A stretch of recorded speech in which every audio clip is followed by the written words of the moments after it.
سلطان معظم کے جاسوس ان تمام گنڈوں کو مار دیتے ہیں جنہوں نے ٹرین پر حملہ کیا تھا، لیکن انہیں ٹرین میں کچھ بھی نہیں ملتا ہے۔ وہاں پر سلطان معظم کے کچھ سپاہی آتے ہیں اور کہتے ہیں کہ سلطان معظم آپ کو واپس بلا رہے ہیں، ٹرین میں کچھ نہیں تھا، ٹرین خالی تھی۔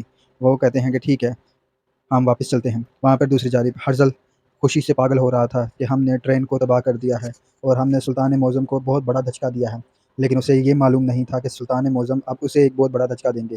وہاں پر کچھ لوگ آپس میں بات کر رہے ہوتے ہیں کہ ہمیں تو بہت نقصان ہوا ہے، شپنگ کمپنی نے ہمیں تو لاس میں پہنچا دیا ہے، اگر آپ نے اس پہ لیا ہے تو آپ بھی برباد ہوتے ہیں۔ یہ سن کر ہرزل پاگل ہو جاتا ہے اور توڑ پھوڑ کرتا ہے اور اپنے کیے پر پچھتا رہا ہوتا ہے کہ ہم نے اس پر پیسہ کیوں لگایا۔ وہ کہتا ہے کہ میں نے یہودیوں کا سارا پیسہ ڈبو دیا۔ وہاں پہ دوسری جانب سلطان معظم اپنے جاسوسوں کو بلاتے ہیں اور کہتے ہیں کہ یہاں پہ استعفے پر سائن کرو اور تمہیں ایک نیا کام سونپا جا رہا ہے۔ تم نے یہودی جو ہرزل نے ایک پلان بنایا تھا کہ ہم یہودیوں کو ماریں گے اور سلطان معظم کو اس کا ذمہ دار ٹھہرائیں گے۔ سلطان معظم کہتے ہیں کہ تم ان کے پاس جاؤ گے اور ان میں شامل ہو جاؤ گے اور ان تمام گنڈوں کو مار کر یہودیوں کو صحیح سلامت واپس لے کے آؤ گے۔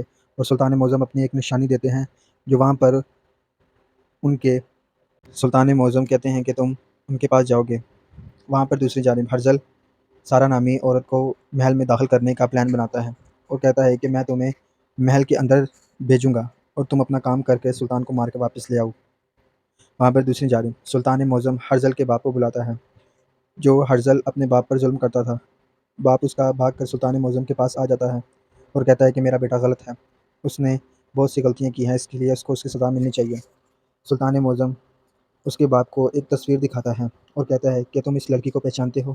وہ کہتا ہے کہ ہاں میں اسے پہچانتا ہوں، یہ میرے بیٹے کی دوست ہے اور یہ ایک بہت بڑی غدار ہے، یہ آپ کو کافی نقصان پہنچائے گی۔ سلطان معظم اسے واپس بھیج دیتے ہیں اور تحسین پاشا کو کہتے ہیں کہ اس لڑکی کے بارے میں پتہ لگوائیں۔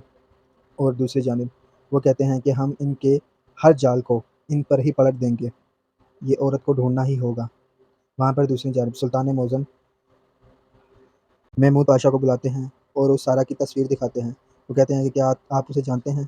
وہ کہتے ہیں کہ نہیں، میں نے نہیں جانتا، لیکن میں اسے جان لوں گا۔